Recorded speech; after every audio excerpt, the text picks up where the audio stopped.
Imagine devoting your entire life to someone, only to one day face them in court as they claim they're entitled to half of everything you own.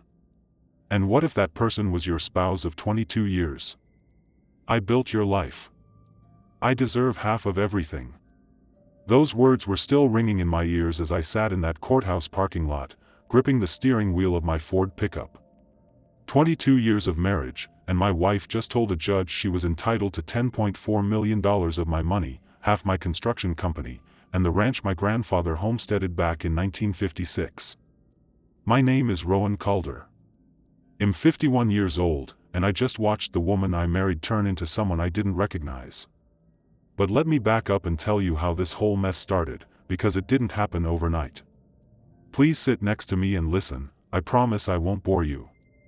We'll establish the connections together now.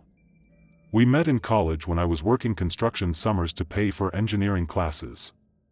Maya was studying journalism back then, had this way of making even the boring stuff sound interesting. When I'd come home covered in concrete dust, she'd actually seem proud to be with a guy who worked with his hands. Said it was honest work, real work. That was 24 years ago. Different woman entirely. The warning signs started showing up about 8 months before that courthouse scene, on a Tuesday morning at the Riverside Shopping Center project in Santa Fe. I was standing there with my hard hat on, looking at a problem that was going to cost us time and money. The foundation crew had hit a layer of shale nobody expected to find. "Boss, what do you want us to do about this?" Marco DeSantis, my lead excavator operator, was pointing at the rock face we'd just uncovered. 23 years old, good kid, but he was looking at me like this was the end of the world. "Well, it'll be damned, Marco. We've dealt with shale before," I told him. "Get the hydraulic breaker out here. That thing costs $800 a day to rent, but it'll save us 3 days of hand-picking that rock. Sometimes you got to spend money to make time. That's the thing about construction work. Problems show up every morning, and you solve them before lunch. You don't stand around wondering what might happen. You figure out what needs doing and you do it. I'd been in this business for 25 years, started Calder Construction right out of high school with a beat-up pickup truck and a toolbox my dad gave me. Built it from small residential jobs to major commercial projects across New Mexico.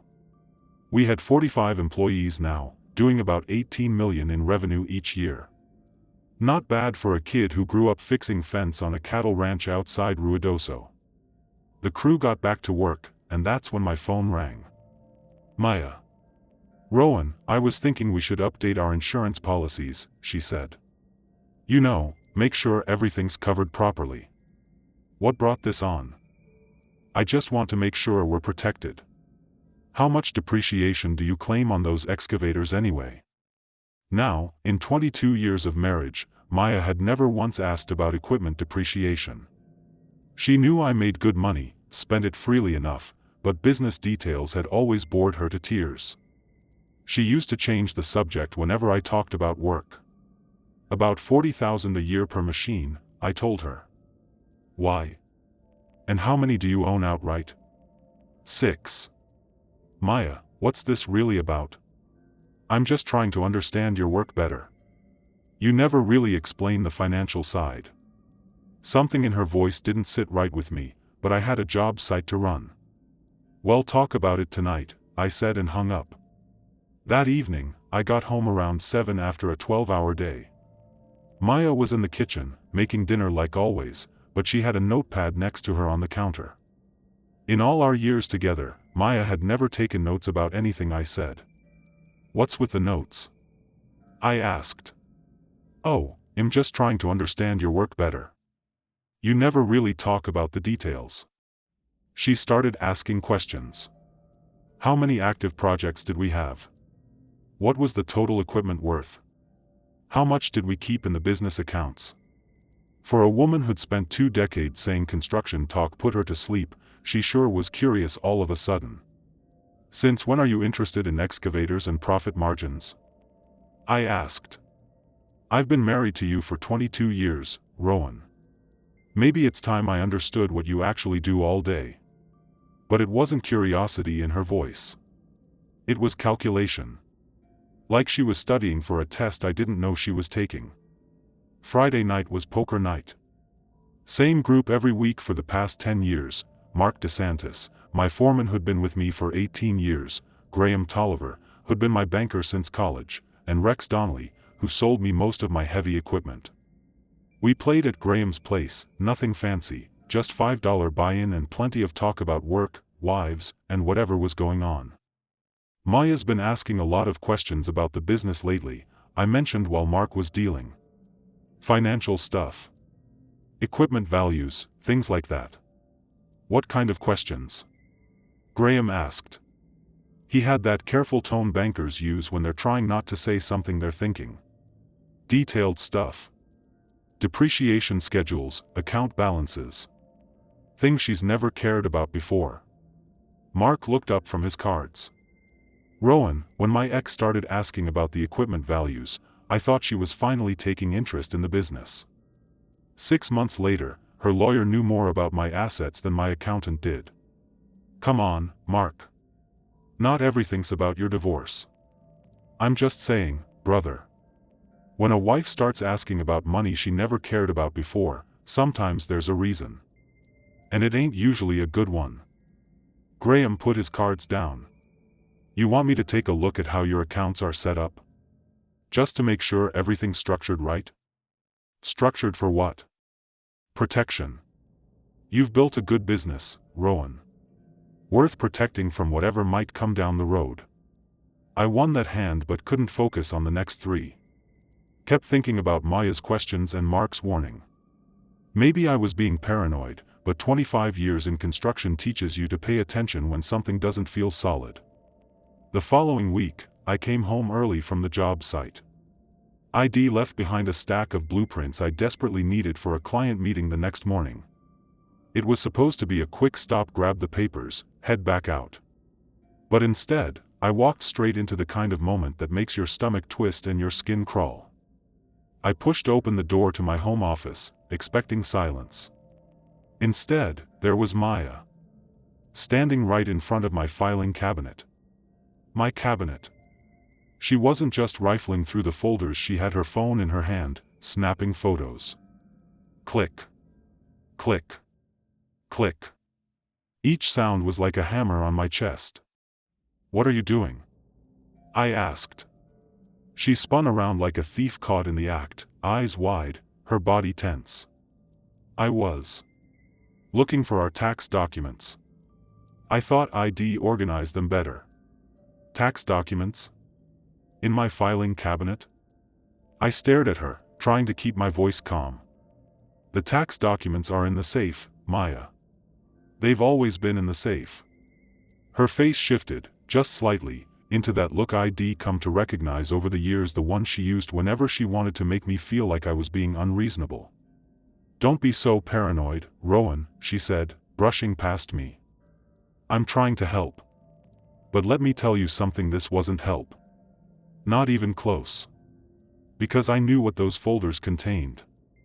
These weren't grocery lists or old utility bills. These were my contracts. My livelihood. The blueprints of everything ID built from the ground up. And the truth is, she wasn't organizing anything, she was documenting every last detail with her phone. That night, lying in bed just inches from the woman I had been married to for 22 years, I stared at the ceiling and felt the air between us grow cold. This wasn't the same woman who once smiled at my concrete-stained hands, proud that I worked with grit and sweat to provide for us. No, this was someone else now. Someone who thought it was worth hiding in my office to secretly catalog every dollar I made with those same hands. From that night on, I started watching her differently. Every question, every note, every glance at the mail, it all felt calculated. Like she was preparing for something I hadn't been invited to. And I want you to pay attention here, because what I found next scared the living hell out of me. The very next morning, I picked up the phone and called Carter Llewellyn. Carter wasn't just some lawyer I found in the phone book. No, this was the guy who'd handled my business legal work for over a decade, ever since Calder Construction started landing the bigger commercial contracts. Smart. Sharp. Straight shooter. The kind of man who doesn't sugarcoat things. He tells you what you need to hear, even if it cuts. And more importantly, he understood construction. He understood me. "Carter," I said, trying to keep my voice steady, "I think Maya's planning something." "What should I do?" "What kind of something?" he asked. So I told him about the questions she'd been asking, the notes, the contracts she'd photographed. And then there was silence.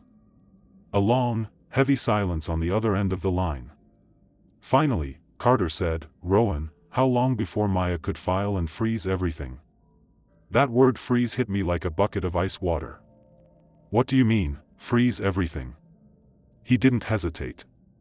"Rowan, in New Mexico she could file tomorrow if she wanted. The second those papers are served, the court can freeze your assets, every account, every property, even the business. They can stop you from moving a single dollar until the settlement is final." I swear, in that moment, I felt like the ground opened beneath me. My chest tightened. Wait. What about Calder Construction? How is it all structured right now? What do you mean? I asked, my voice breaking. "I mean legally," Carter said firmly. "Is everything in your name personally, or have you set up corporate protections?" I swallowed hard. "It's just Calder Construction. I own it. Maya and I are married, so I guess that means she owns half, right?" Another silence. This one even heavier. "Rowan," Carter said finally, "we need to meet. Today. Don't wait. And don't breathe a word of this to anyone, especially Maya." That afternoon, I drove straight into downtown Albuquerque. Carter's office sat on the 8th floor, overlooking the city. When I walked in, he already had papers spread across his desk. He had that look lawyers get when they're about to tell you the truth that's going to cost you, truth that hurts more than a punch in the gut. "Here's the situation," he said slowly, locking eyes with me. "In New Mexico, marital property law is crystal clear. She's entitled to half of everything acquired during the marriage. That means your business, your equipment, your real estate, every brick, every truck, every dollar you've earned in the last 22 years. I felt my fists clench. "So if she files for divorce?" Carter nodded. "She gets half of Calder Construction." Unless he leaned forward, his voice low, "We restructure now, while you still can. Before she makes the first move. Because once she does, Rowan, it's too late." Carter explained how we could create Calder Holdings LLC, transfer the valuable assets there, and make Calder Construction just an operating company. The real value would be in the holding company, which would be controlled by a family trust. What about the ranch? That was the big one.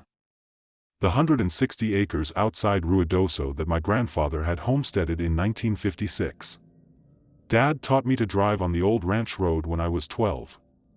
Every fence post on that property, he and I had replaced together. It wasn't just land to me, it was 4 generations of Calder sweat and dreams. "We can put that in the family trust too," Carter said. "With a provision that it can only pass to blood relatives. If your marriage ends without children, it would eventually go to your nephew's kids in Idaho." The ranch was worth maybe $610,000 as raw land, but it was worth everything as family history. No way I was letting Maya turn it into cash for some new life she was planning. How long would this take to set up? 2 weeks, maybe 3. But Rowan, you need to understand something. If Maya is planning what I think she's planning, timing is everything. Once she files, it's too late to protect anything. I signed the papers that day. Carter said he'd handle everything quietly, keep it between us until the structures were in place. Walking out of his office, I felt like I was planning for a war I wasn't sure was coming, but 25 years of solving problems had taught me it's better to fix the roof before the rain starts. Over the next few weeks, I watched Maya more carefully. She was taking a lot of phone calls in the other room, always hanging up when I walked in. She'd started going out for lunch more often, claiming she was meeting friends I'd never heard of. "Who's Sandra again?" I asked one evening when she mentioned having lunch with her. "From my book club." I thought the book club met on Thursday nights. "We do." This was just a lunch thing. What book are you reading? She got that irritated look again. Why are you interrogating me, Rowan? I wasn't interrogating her. I was just asking normal questions a husband might ask. But everything felt different now. Every conversation felt like walking through a minefield where one wrong step could blow up my life. The hardest part was dealing with Trent Belvoir, my business partner. 14 years had been by my side. He handled the architectural side of our projects. We'd weathered everything together: market crashes, nightmare clients, equipment breakdowns. Hell, Trent stood beside me at my father's funeral, helped me carry the casket. But lately, a dark thought kept gnawing at me. Was he part of whatever Maya was planning? One afternoon, during one of our weekly planning meetings, he leaned back in his chair and asked, "How's cash flow looking for next quarter?" "Solid." "Why?" I shot back. "Just making sure we're good for the spring projects. The Riverside Mall contract alone is worth $2.8 million. I just want to be sure we can cover materials and payroll if any delays pop up." I frowned. "We've never had cash flow problems, Trent. You know that." I know, he said quickly.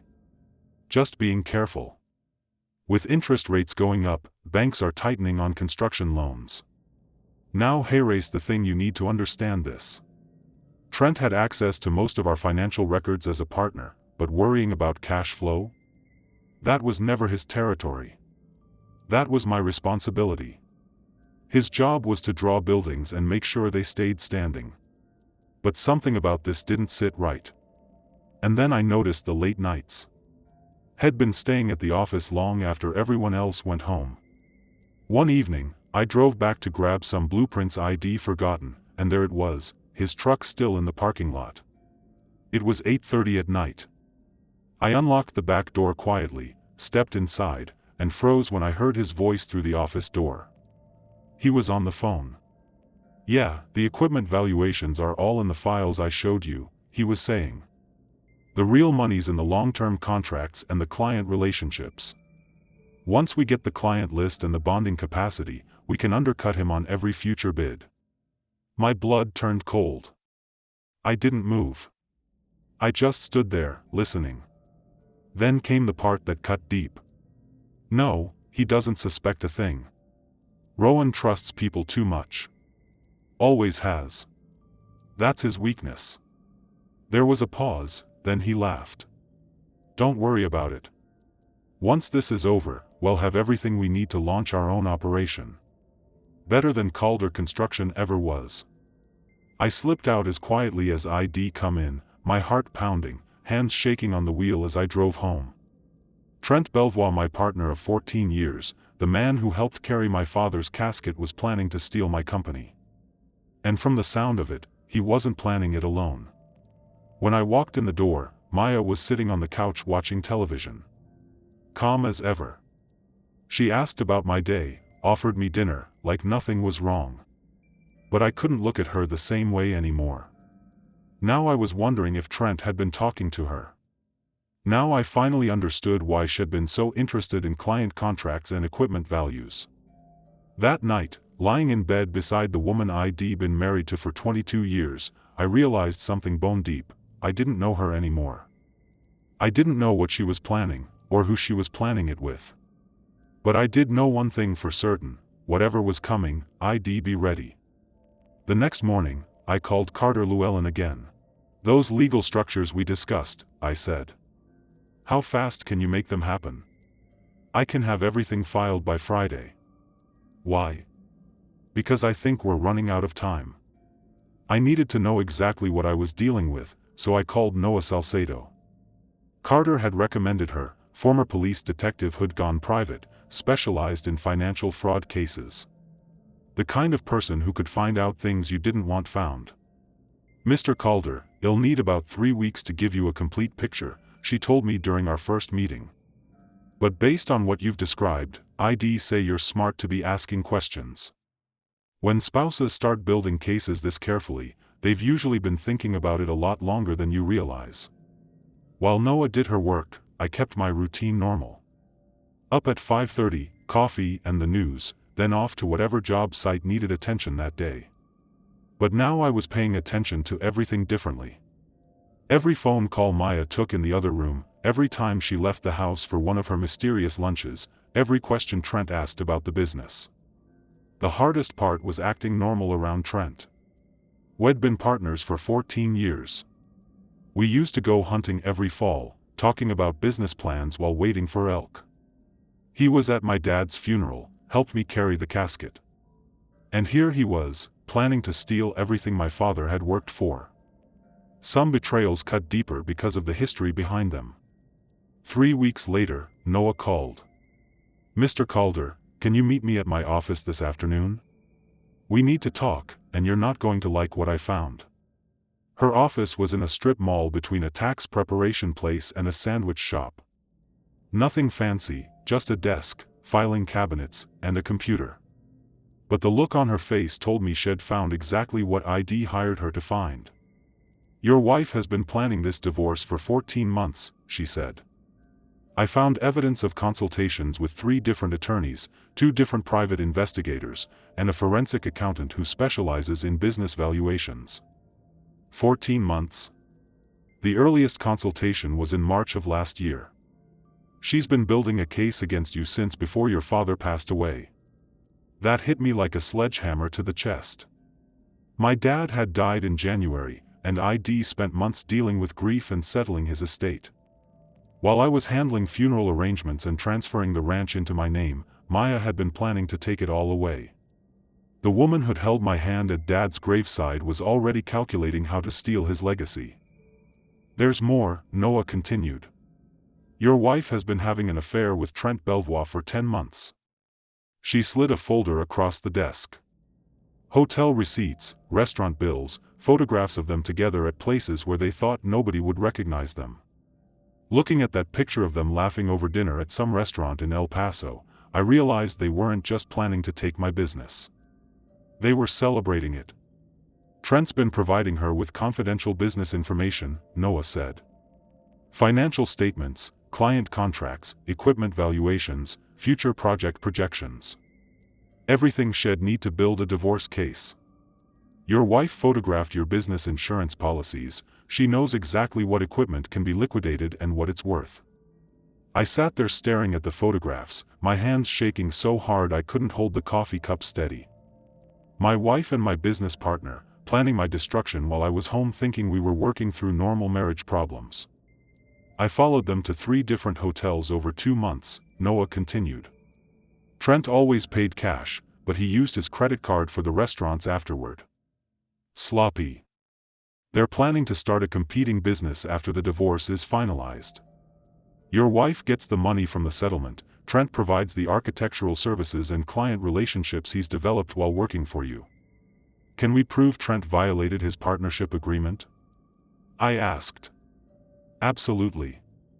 He's breached his fiduciary duty to the company by sharing confidential information with someone who intended to use it against Calder Construction. That's grounds for immediate termination of the partnership." I drove out to the ranch that evening. Needed space to think, away from the house where Maya might be listening to every word I said. The ranch had always been my refuge, the place where I could see problems clearly and figure out solutions. I sat on the porch of the old cabin my grandfather had built and looked out over pasture land that had been in my family for 70 years. 3 generations of Calders had worked this land, built their lives here.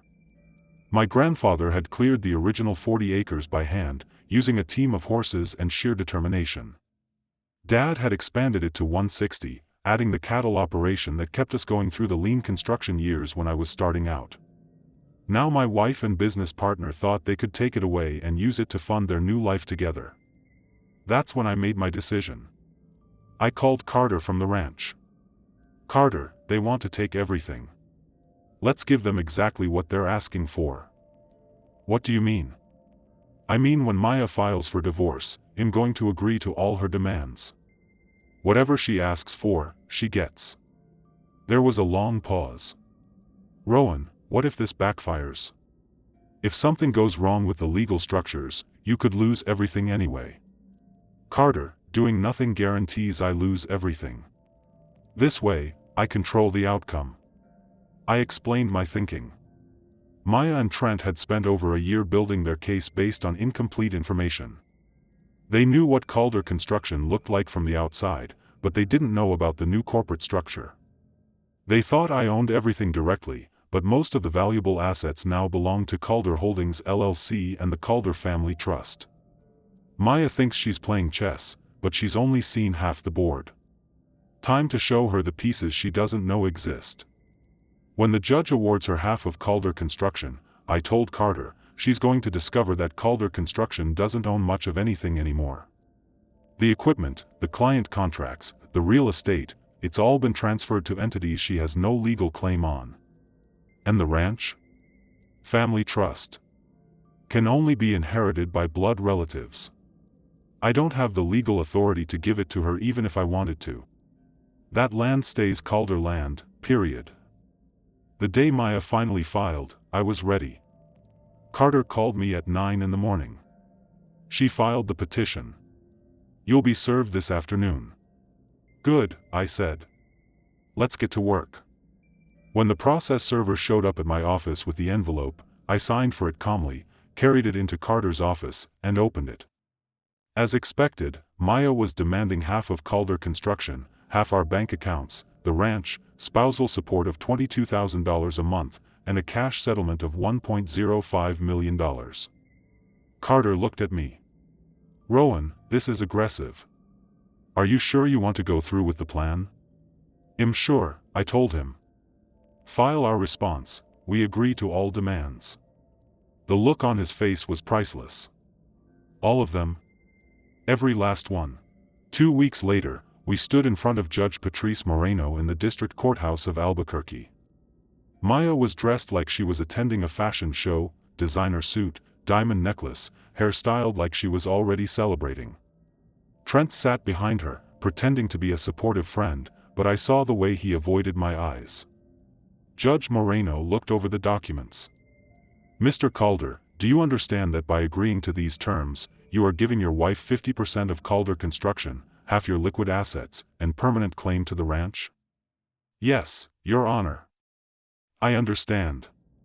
Maya smiled across the courtroom, that satisfied, victorious smile of someone who thought the war was already over. The judge signed the papers. Divorce is granted.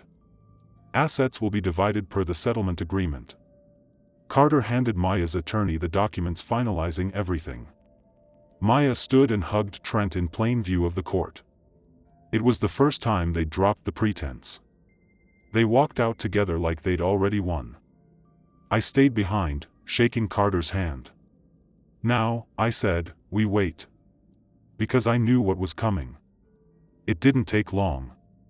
2 months after the divorce was finalized, Maya and Trent launched Belvoir Ellison Design Plus Build, right there in Santa Fe.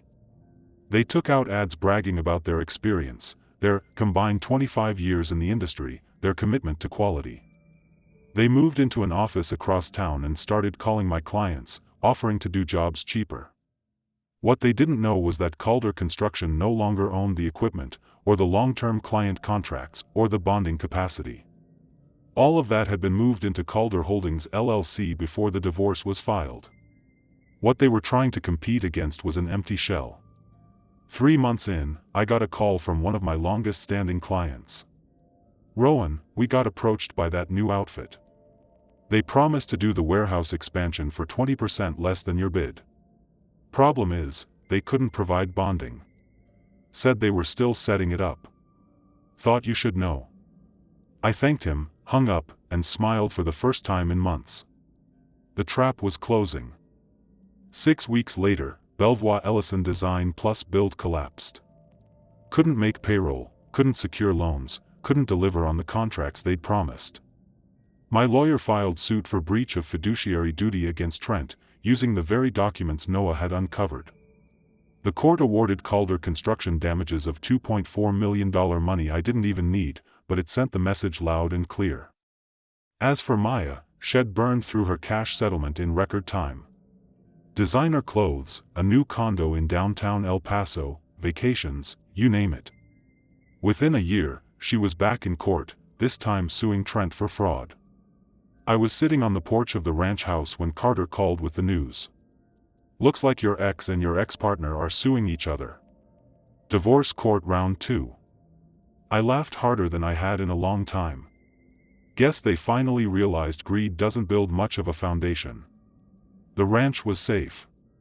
The business was safe. Calder Holdings was stronger than ever. And me?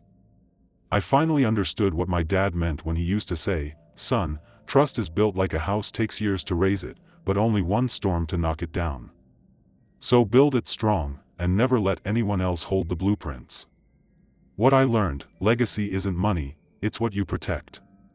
What would you defend: wealth, reputation, or peace?